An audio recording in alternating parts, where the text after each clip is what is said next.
7월 23일 금요일 NH투자증권의 모닝미팅 시작하겠습니다. 먼저 뉴욕 증시 소폭 오르면서 상승세를 이어갔습니다. 다우지수 0.07%, S&P 500은 0.2%, 나스닥은 0.36% 올랐습니다. 테크놀로지와 헬스케어 섹터가 1% 미만 오른 반면에 금융과 에너지 섹터는 1%가량 하락했습니다. 신규 실업수당 청구 건수가 시장 기대와는 반대로 5만 1,000건 증가했습니다만 대체로 이를 일시적인 현상으로 보았습니다. 관련해서 미국채 10년물 금리가 1.28%로 소폭 내렸고 금융주들이 하락했습니다. 대형 기술주들은 올랐습니다. 마이크로소프트가 2분기 실적 기대감으로 1.7% 상승했고 페이스북과 알파벳, 애플, 아마존의 주가도 1% 안팎 올랐습니다. 유가는 올랐습니다. WTI가 2% 올라 배럴당 71.5달러로 마감했습니다. 주택시장은 강세가 이어졌습니다. 6월 기존주택 판매는 1.4% 늘어 증가로 전환했고 기존주택의 중간 판매 가격은 전년 동월 대비 23% 올라 사상 최고치를 기록했습니다. 비트코인은 32,000달러대에서 거래되고 있습니다. 네, 오늘 저희가 준비하는 자료는 총 13개입니다. 먼저 주식 전략 자료부터 듣겠습니다. 금요일에 미리 보는 주간 투자 전략 김영환 연구원입니다. 네, 주간 투자 전략 말씀드리겠습니다. 지수가 좀 조정을 받았다가 소폭 반등하는 양상이었는데요. 다음 주에도 조금 변동성이 있는 모습들이 계속 나타날 수 있다라고 생각을 하고 있고요. 다만 이 변동성을 야기하는 요인들이 뭐냐라는 걸 생각해 보면은 최근에 미국의 경제 지표들이 좀 묘하게 부정적인 조합들을 만들고 있습니다. 물가 상승률은 좀 생각보다 높은 수준이 조금 길게 나오고 있고 반대로 소비자 심리 같은 경우는 최근 들어서 조금 반락하는 모습 그리고 국채 금리는 하락하는 모습 이런 것들을 조합해서 생각해 보면은 투자자들이 물가는 높은데 경기는 좀 꺾이나 이런 걱정을 하게 만드는 상황이었었고요. 이런 부분들이 주식시장에 좀 부정적으로 작용하는 부분들이 있었던 것 같습니다. 그런데 다만 이게 확연하게 방향성을 가지기보다는 지표마다 조금 사람을 헷갈리게 만드는 부분들이 계속 있는 것 같거든요. 그리고 이런 부분은 다음 주에도 계속 지속이 될 수가 있습니다. 다음 주에는 27일 날 7월 컨퍼런스 보드 소비자 신뢰 지수가 발표가 예정이 돼 있고 7월 30일 날 미국의 개인 소득과 개인 소비 그리고 7월 30일 날 미시간대 소비자 신뢰 지수 이런 지표들이 발표가 되는데 이것들이 다 마찬가지로 지금 소비 심리가 꺾이는지 아닌지 여부를 확인하게 만드는 지표들이에요. 그래서 이게 나올 때마다 약간 사람들이 혼란스러워하면서 여기에 따라서 그때그때 반응하는 모습들이 나타나지 않겠느냐 그런 부분들을 생각을 하면은 좀 변동성이 커진 흐름이 좀 더 지속이 될 수 있다라는 생각들은 듭니다. 그리고 한국 기업들의 실적 발표가 이제 이번 주부터 본격적으로 시작이 되는데 한국 기업들 실적은 전반적으로 양호한 흐름들이 나오고 있고 앞으로 나올 거로 예상이 되고 있고요. 다만 최근 들어서는 이번 분기 실적이 좋았다고 해서 주가가 아주 세냐라고 하면 그것보다는 그 뒤의 전망들에 대한 얘기가 더 중요해져 있는 것 같습니다. 왜냐하면은 한국 코스피 기업들의 영업이익의 고점이 이번 2분기 내지는 3분기 정도로 전망치가 형성돼 있고 내년 가면은 그 이익 레벨이 좀 빠진다고 추정치가 나와 있는 업종들이 굉장히 많거든요. 그렇기 때문에 당장 지금 이익이 좋은 것보다도 앞으로도 계속 좋을 수 있다라는 확신들을 사람들이 좀 얻고 싶어하고 그런 거를 염두에 두면은 앞으로 골라야 될 종목들이 이번 어닝 시즌은 이번 2분기가 어닝 서프라이즈를 냈느냐라는 것도 중요하지만은 이후에 실적이 장기적으로 더 우상할 수 있는 종목이냐라는 것들이 좀 중요하다라는 점에서 옥석 가리기가 좀 심화되는 종류의 양상이 종목단에서는 나타나지 않겠느냐라고 생각을 하고 있습니다. 전반적으로 정리를 드리면은 지표는 계속 사람들을 혼란스럽게 만들 거다. 여기에 따라서 지수 변동성은 좀 계속해서 나타날 수 있다. 그리고 지수 방향보다는 그래서 종목이 더 중요해질 텐데 종목은 이제 지금 당장 나오는 실적보다도 이후의 실적 전망이 장기적인 그림이 좀 좋으냐라는 것들이 따라서 종목들이 좀 갈릴 거다 이런 생각들을 하고 있고요.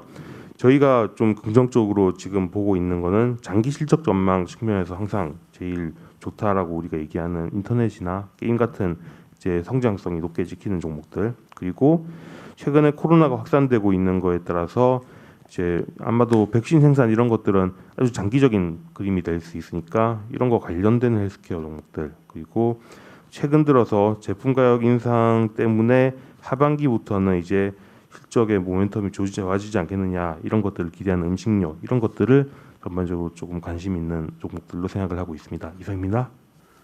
네, 이어서 채권 전략 발표합니다. 7월 22 박민수 연구원입니다. 네, 전일 통화정책회의에서 ECB는 기준금리 포워드 가이던스를 변경했습니다. 적어도 2023년까지 기준금리 인상은 없을 것이다라는 점을 시사했습니다. 다만 ECB가 더욱더 비둘기가 되었다라기보다는 더욱더 경기 후행적이 됐다라고 해석을 하고 있고요. 그렇기 때문에 더 완화적인 통화정책 스탠스가 나왔다고 해서 독일 금리가 하락 트렌드를 보일 것이다라고 하는 해석은 경계할 필요가 있겠습니다. 오히려 ECB가 더 완화적으로 경기 부양적으로 나와주었기 때문에 향후 독일의 경기 회복세와 함께 독일 금리도 상승세를 재개할 것으로 생각을 하고 있고요. 다만 델타 변이로 인해서 자산 매입 축소 과정이 예상보다 더 지연되거나 더 완만하게 진행될 가능성이 있기 때문에 금리 상승 폭은 조금 조정될 수 있다라고 보고 있습니다. 다음 독일 금리의 전환점은 결국 9월 9일에 있는 ECB 통화정책 회의가 될 거다라고 보고 있고요. 그 이전까지는 독일 금리는 델타 변이로 인한 단기적 경기 불확실성을 좀 소화한 이후에 점진적인 경기 정상화를 반영하는 수준 마이너스 0.40%에서 마이너스 0.20% 수준에서 움직일 거다라고 보고 있습니다. 이상입니다. 네, 이어서 산업기업 분석 리포트 발표하겠습니다. 먼저 유틸리티 신재생 에너지 산업입니다. 정현승 연구원.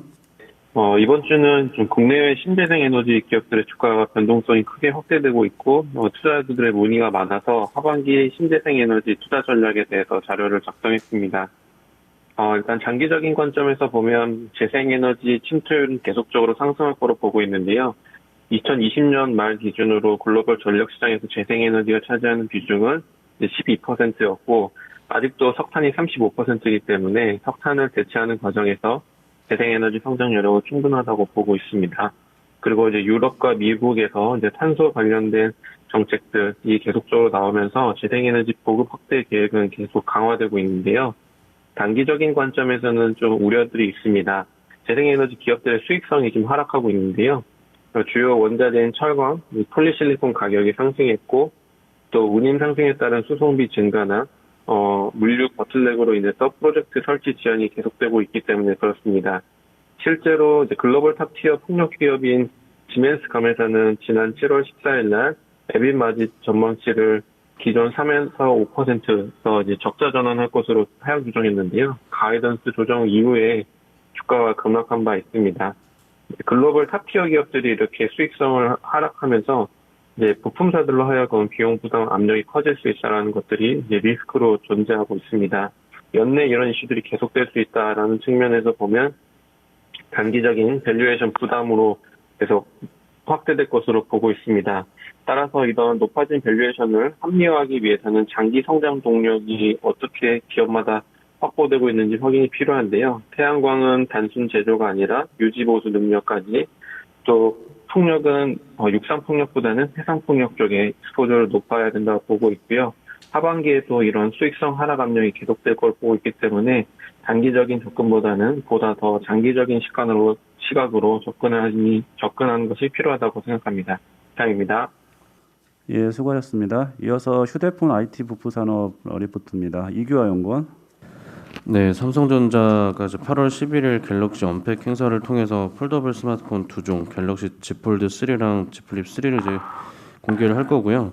8월 중하순부터 본격적인 판매를 시작할 것으로 보고 있습니다. 이번에는 노트 시리즈가 출시가 안 되고 폴더블 라인업만 출시된다는 게 이제 특징이고요. 하드웨어적으로는 기존의 이제 Z 폴드 3 같은 경우에는 그 전면 디스플레이 쪽에 카메라 홀이 이제 있었는데 그게 그 디스플레이 아래쪽으로 들어가는 UDC 기술이 최초로 이제 탑재가 될 거라고 보고 있고요. 그 두께랑 무게가 둘 다 전작 대비 좀 감소해서 사용자 편의성이 확대될 거라고 이제 보고 있습니다. 지금 삼성전자 같은 경우에는 기존의 S 시리즈나 노트 시리즈가 판매가 계속 부진하기 때문에 사실 상황이 좀 안 좋은 상황인데 폴더블 스마트폰을 통해서 이제 마지막 기회를 이제 가지고 있다고 좀 보고 있고요. 그래서 지금 되게 급박한 상황인데 저희는 강력한 프로모션이랑 이제 마케팅 전략을 통해서 폴더블 스마트폰을 좀 세게 밀어낼 거다 좀 이렇게 보고 있습니다. 실제로 지금 예상되는 가격이 전작 대비해서 20% 정도 지금 저렴하게 책정이 될 거로 보기 때문에 소비자가 접근하기 좀 더 쉬운 가격대로 진입할 거라고 보고 있고요. 그 기존의 이제 제품을 반납하면 새 신규 제품 가격을 할인해주는 트레이드인 이번 정책 같은 경우에 특이한 점이 그 스마트폰하고 태블릿 웨어러블 3개 중에 2개까지 그 기존 기기를 반납할 수 있는 이런 트레이딩을 지금 제공하고 있습니다. 이런 거는 사실 저는 지금 처음 봤고요.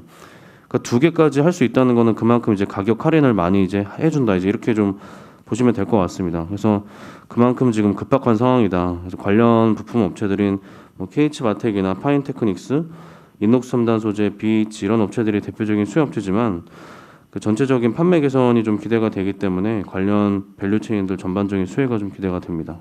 질문 좀 드리겠습니다. 아무래도 이제 조금 가격을 그렇게 좀 나오다 보면은 그 비용을 이제 뭐 이렇게 부품 업체에다가 아마 넘기는 경우도 많은 것 같고 앞서 얘기했던 뭐 이제 신재생 에너지 쪽에서도 뭐 그런 현상들이 뭐 벌어지고 있는 것 같던데 뭐 그냥 일반적인 이제 산업이라면 그런 현상이 많이 벌어지는데 좀 휴대폰 부품 업체에서는 뭐 이런 부분들은 주가와 연관해서 생각을 하면 어떻게 저희가 좀 생각을 할 수 있을까요? 그 말씀하신 대로 아무래도 가격이 내려가면 부품 업체들 쪽에 원가 부담이 좀 더 생기는 거는 맞고요. 근데 이제 이게 폴더블 스마트폰 같은 경우에 일반 기존 제품하고 좀 다른 점은 이제 그 성장이 되게 가파르게 나오고 있는 제품이기 때문에 KH바텍이나 뭐 파인테크닉스 이런 업체들은 또 신규로 또 제품을 지금 그 부품을 공급하는 업체입니다. 그래서 이런 업체들 같은 경우에는 단가이나 압박이 좀 있더라도 마진이 생각보다 되게 좋고요. 또 독점으로 지금 공급하는 업체들이기 때문에 상대적으로 마진 방어가 좀 가능하다라고 이제 보고 있고 그 주가적인 측면에서 이제 연결해서 보면 당연히 이제 판매가 잘 되는 게 제일 좋고요. 판매가 잘 되고 실적이 잘 나오면 제일 좋겠지만 그래도 판매가 일단 잘 되면 주가적으로는 분명히 이제 모멘텀이 생길 거기 때문에 뭐 그런 점에서는 좀 기회가 있을 거라고 보고 있습니다.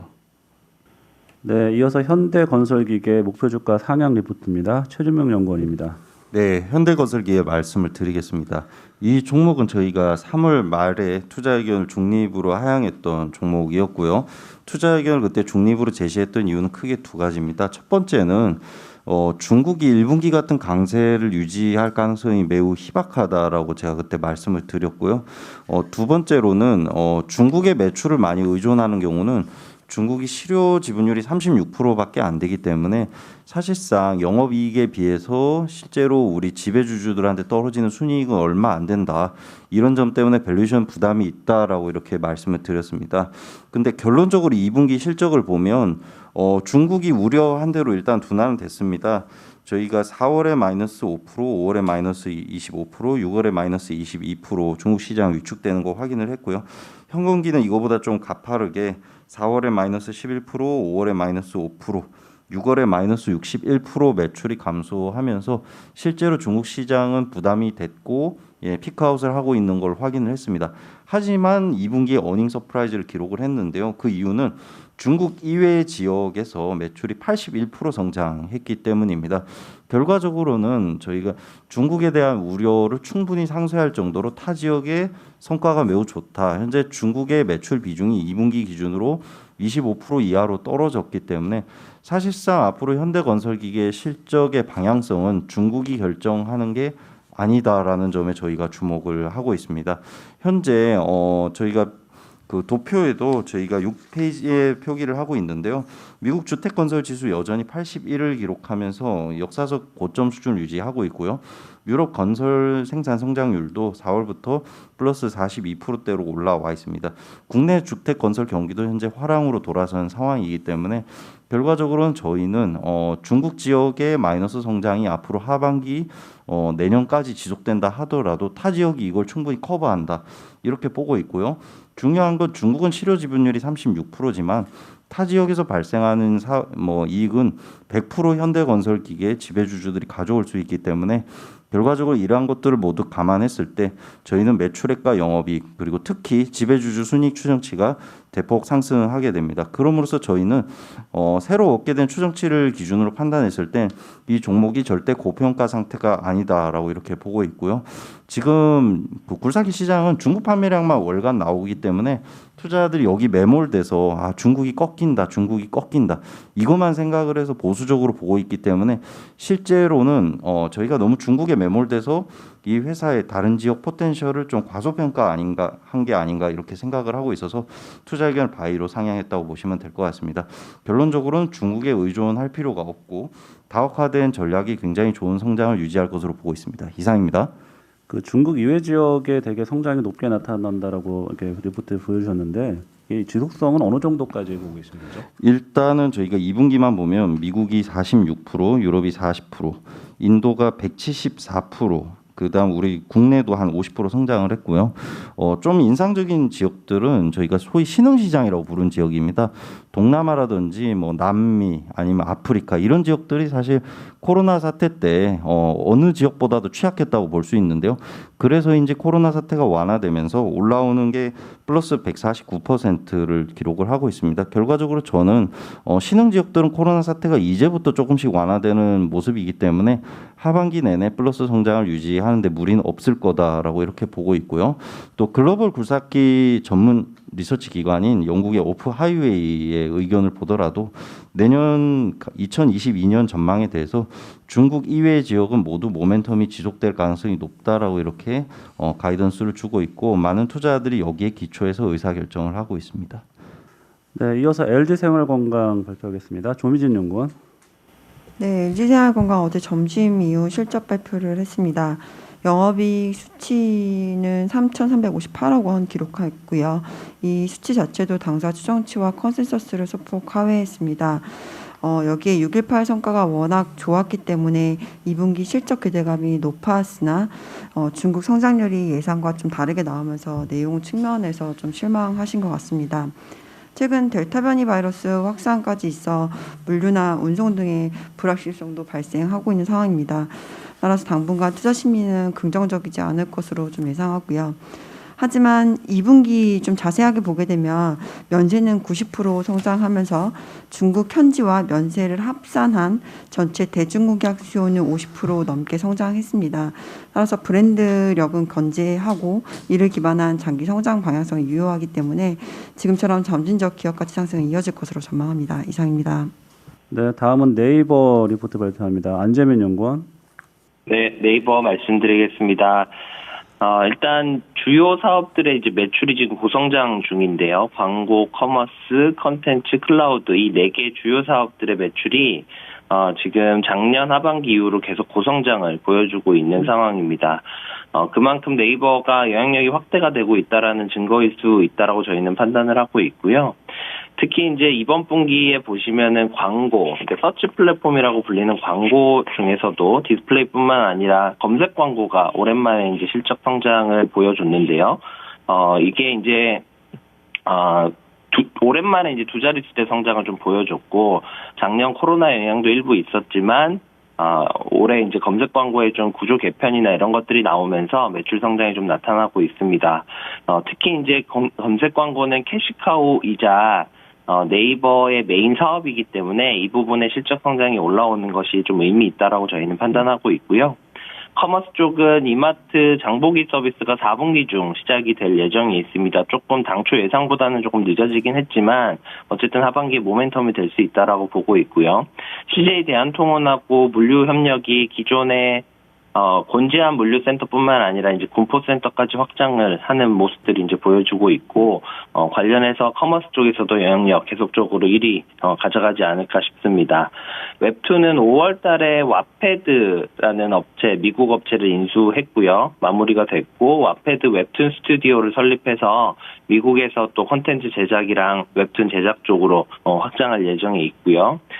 일본이 이제 작년 하반기 이후로 카카오의 피코마에 좀 밀려서 2위를 계속 기록하고 있는데 이것도 리뉴얼을 통해서 라인망가 2.0이라는 서비스를 지난주에 출시를 했고요.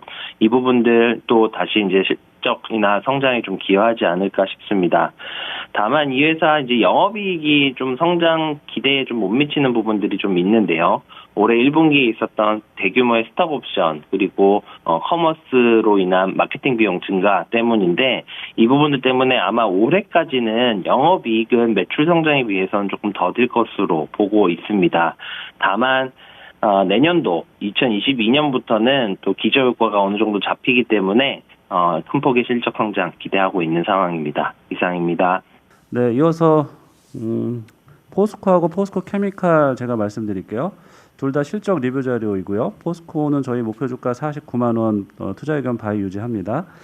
2분기 실적은 2조 영업이익 기준으로 2조 2천억을 발표하면서 사상 최대를 기록을 했고요. 별도 영업이익도 2010년 3분기 이후로 가장 높은 실적을 발표를 했습니다. 역시 가격 상승이 실적을 이끌었고요. 해외 철강 자회사 및 트레이딩 부분의 이익도 늘었고 2차 전지 소재 부문도 양호한 실적을 보였습니다. 이제 관심은 3분기 실적이 될 텐데요. 저희는 3분기 실적도 2분기 실적과 유사한 그런 실적을 예상을 하고 있고 수치상으로는 사상 최고치가 한 번 더 나올 수 있다 이렇게 보고 있습니다. 다만 이제 이익 증가 모멘텀은 다소 약해질 것으로 예상을 하고 있고요. 그렇지만 양호한 실적이 이어질 것이라는 점을 좀 더 주목해야 된다라고 보고 있습니다. 중국 철강 가격이 관건인데 9, 10월 계절적 수요기와 높은 원재료 가격 그리고 중국의 철강 산업 감산 기대감 등이 철강 가격 반등을 지지할 걸로 보고 있습니다. 포스코 케미칼은 저희 목표 주가 18만 원 투자 의견 바이 유지합니다. 어제 영업이익 356억 원 발표해서 호실적 발표를 했고요. 양극재 판매량이 지금 사상 최대 매출을 기록할 정도로 판매량이 증가를 했습니다. 다만 음극재는 차량용 반도체 공급 부족 영향이 좀 있어서 전분기 대비 한 18% 정도 감소를 했고요. 유가 상승으로 화장품 판매 매출과 이익도 증가를 했습니다.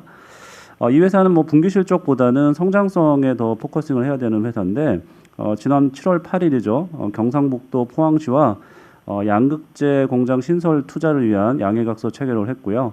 24년까지 6천억 들여서 6만 톤의 양극재 공장을 추가로 지을 계획입니다.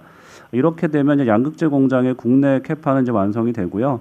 내년부터는 이제 2030년 양극재 생산 능력 40만 톤 확보를 위한 해외 공장 투자가 본격화될 거다 이렇게 판단을 하고 있습니다. 네, 이어서 현대차 기아 리포트 발표하겠습니다. 조수홍 연구원입니다. 네, 현대차 먼저 말씀드리겠습니다. 2분기 영업이익이 1조 8,860억 원으로 발표가 됐고요. 최근에 이제 높아진 시장 기대치 대비로는 소폭 미치지 못했습니다만은 그 분기 매출액이 30조 원을 돌파하면서 판매 성과가 상당히 양호했고요. 이제 하반기에는 이제 노사관계 뭐 다음 주에 이제 찬반 투표가 있을 예정인데요. 이제 다음 하반기에는 노사관계, 반도체 수급 이슈 이런 부분들이 좀 안정화되면서 공급 안정성이 개선될 것으로 보이기 때문에 중장기 성장 모멘텀은 지속될 것으로 예상하고 있습니다. 지금 2분기는 매출액이 30조 원을 넘어섰고요. 이제 영업이익률이 6.2%를 기록을 했습니다. 이제 계정 중에서 좀 특이점은 이제 판매 보증 충당금 증가율이 좀 컸다라는 건데요. 지금 판매 보증 충당금이 굉장히 많이 늘었고요. 이게 판매 보증 충당금을 제외할 경우에는 2분기 수정 영업이익률이 9%로 1분기보다 한 10% 정도 올라가는 그런 수치라고 보시면 될 것 같고요. 그다음에 이제 금융 쪽도 계속 좋아지고 있는 그런 모습입니다. 지금 하반기에 기대할 수 있는 요인은 이제 공급 안정화에 따른 이제 Q 성장이 본격화된다라는 점, 그리고 전기차 전용 플랫폼 첫 차종인 아이오닉 5가 수출 시장에서 런칭이 되면서 반응들이 나올 거다라는 거고요. 그다음에 이제 포드의 사업 안정화 이후에 미국 시장에서 시장 점유율을 견고하게 유지할 수 있는지 여부 등이 관건이 될 것 같습니다. 다음은 기아 자동차 말씀드리겠습니다. 그 영업이익률이 8.1%가 나왔고요. 기대치를 상회하는 실적을 발표했습니다. 구조적으로 이익 체력이 회복되고 있고요. 그다음에 미국 시장에서의 시장 점유율 상승 같은 글로벌 경쟁력 개선이 지속되고 있는 것을 긍정적으로 판단을 하고 있고요. 지금 하반기 기대의 요인은 이제 주력 SUV 모델인 스포티지가 본격적으로 런칭이 되고요. 그다음에 이제 EB6도 본격적인 생산과 판매에 돌입하기 때문에 이 두 차종 이 사전 계약이 다 좋고요. 그래서 이제 실적 그다음에 브랜드 가치 이 두 가지 개선에 크게 기여할 것으로 판단하고 있습니다. 네, 이어서 드림텍입니다. 손세훈 연구원. 네, 드림텍 말씀드리겠습니다. 제가 이번 달 7월 초에 드림텍 2분기 프리뷰 자료를 좀 해서 추천을 드렸었고, 그때 이제 제가 이제 언급을 하면서 이제 헬스케어 쪽 부분 FDA 승인 기대감은 유효하다라고 좀 마지막에 또 말씀드리기도 했었는데요. 드디어 어제 이 기대했던 FDA 승인이 나왔습니다. 이에다가 하고 있는 거는 이제 무선 심전도, 심장의 이제 움직임을 체크하는 무선 심전도 패치 이제 1AX라는 제품을 미국 FDA로부터 승인을 획득한 거고요. 이 1AX라는 제품은 심전도와 그리고 체온, 호흡수를 실시간 모니터링 할 수 있는 그런 패치라고 보시면 될 것 같습니다. 그림에 제가 이제 해놨는데, 기존의 유선 심전도 패치는 많이 이제 건강 검진이라든가 병원의 중환자실에서 많이 보실 수가 있는데요. 그 유선 심전도 패치를 무선으로 대체하는 거다라고 보시면 될 것 같고요. 이게 또 안에 통신 칩이 있다 보니까 집에서도 실시간 모니터링 가능하다라는 원격 진료용까지도 가능하다라는 장점이 있습니다. 일단은 이거는 이제 미국의 스타트업 기업인 라이프 시그널스사가 이제 개발을 했고, 드림텍이 라이프 시그널스사의 지분을 투자를 한 상황이고요. 지분 투자하면서 이 라이프 시그널스사의 센서를 독점적으로 공급할 수 있는 권리를 보유하고 있기 때문에 현재 이 제품은 이 드림텍만 생산이 가능하다라고 지금 보고 있습니다. 일단은 미국에는 아이리듬이라는 나스닥 상장사가 있는데, 이 아이리듬은 심전도 홀터 검사 기기를 무선으로 이제 만들어서 하는데, 홀터 검사 기기라는 거는 이제 사람이 이제 집에서 이제 차고 있고 24시간 동안 기록을 해서 그 기록이 보고 심장에 이상이 없는지를 이제 판별할 때 이제 쓰는 거고, 드림텍의 제품은 심전도에 이상이 있는 환자를 실시간 모니터링할 때 쓰는 제품이기 때문에 시장은 다르다, 이렇게 보시면 될 것 같습니다. 일단은 드림텍은 IT 부품 모듈 회사이고, 이제 헬스케어 쪽 매출이 증가할수록 헬스케어 쪽 밸류에이션이 릴레이팅이 될 걸로 지금 보고 있는 상황입니다. 작년에는 한 220억 정도 이쪽 헬스케어 쪽 매출이 나온 거로 추산이 되고 있고요. 올해는 450억, 내년에는 900억 이상 나올 걸로 예상이 되고 있기 때문에 헬스케어 쪽 비중이 높아질수록 이 레이팅은 충분히 될 것으로 일단 보고 있습니다.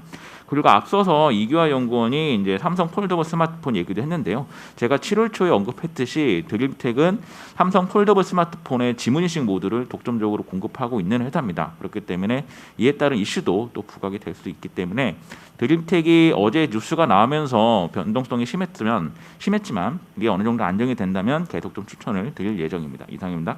네, 이어서 이스트소프트 발표하겠습니다. 강경근 연구원. 네, 이스트소프트 말씀드리겠습니다. 이 회사 주요 투자 포인트는 유력 사업인 소프트웨어와 게임 부문에서 안정적인 실적 성장을 보이는 가운데 이 신사업인 AI 서비스 분야에서 유의미한 성과를 창출하고 있다는 점입니다. 우선 그 주력 사업에 대해 말씀드리면 이 국민 대표 유틸리티 소프트웨어인 알집을 포함한 알툴즈가 3천만 명 이상의 고객을 보유하고 있습니다. 이 소프트웨어 부분은 좀 안정적으로 성장하면서 캐시카우 역할을 담당하고 있는데, 올해도 라이선스 매출과 이 광고 매출 증가로 양호한 성장세가 예상됩니다. 이 게임 쪽에서는 카발 모바일의 필리핀 출시 모멘텀이 기대되는 상황인데요. 작년 10월 태국 출시를 시작으로 올해 4분기에 필리핀에서 출시가 예정되어 있는데, 이 과거 태국에서 출시 하루 만에 앱스토어 1위를 기록하고 수개월간 5위권 내에서 유지되었다는 점에서 이 필리핀 지역에서의 출시 기대감도 유효하다고 보고 있습니다. 이처럼 좀 본업이 안정적으로 성장하는 가운데 이 신사업인 AI 서비스 분야에서도 유의미한 성과가 나타나고 있는데요. 동사는 2017년에 이제 AI 플러스 랩을 설립해서 연구 개발을 진행해 왔는데, 최근 이제 과기부 주관 인공지능 대회 수상, 그리고 100억 원 규모의 디지털 뉴딜 AI 사업 수주 등 AI 분야에서 우수한 역량을 좀 확보하였습니다. 이러한 역량을 바탕으로 지금 실제로 AI 서비스 분야에서 결과물이 나타나고 있는데요. 우선 그 버추얼 휴먼 제작 원천 기술을 확보하여서 이 AI 앵커를 개발해 진짜 실제로 지난 4월에 그 YTN 방송에 송출하기도 하였고요. 이 자회사 디바인은 AI와 AR 기술을 결합한 이 안경 쇼핑 플랫폼인 라운지 서비스를 출시하기도 하였습니다. 이 회사 밸류 측면에서 시가총액이 지금 어제 기준 1,700억 정도 되는데 이 상장자 회사 줌인터넷의 지분 가치가 947억 원이고요. 올해 예상 수령금은 198억 원입니다. 이를 감안하면은 이제 동사의 소프트웨어, 게임, 그 AI 커머스 기업인 비상장자 회사 이제 디바이에 대한 제대로 된 가치가 반영이 안 된 상황이고요. 좀 AI 서비스 기업으로의 재평가가 필요하다고 좀 판단하고 있습니다. 지금 AI 기업들이 증시에 많이 상장하고 있는 상황인데 이들 기업들은 밸류에이션이 너무 부담스럽고 재무 상태도 좀 안 좋은 경우가 많습니다. 근데 동사 같은 경우는 안정적인 사업 구조와 재무수 변동성도 갖췄고 밸류에이션 부담도 없다는 점에서 AI 관련 투자처를 찾고 있다면 주목해야 되는 기업이다라고 말씀드리겠습니다. 이상입니다. 네, 수고하셨습니다. 네, 이상으로 모닝 미팅 마치겠습니다.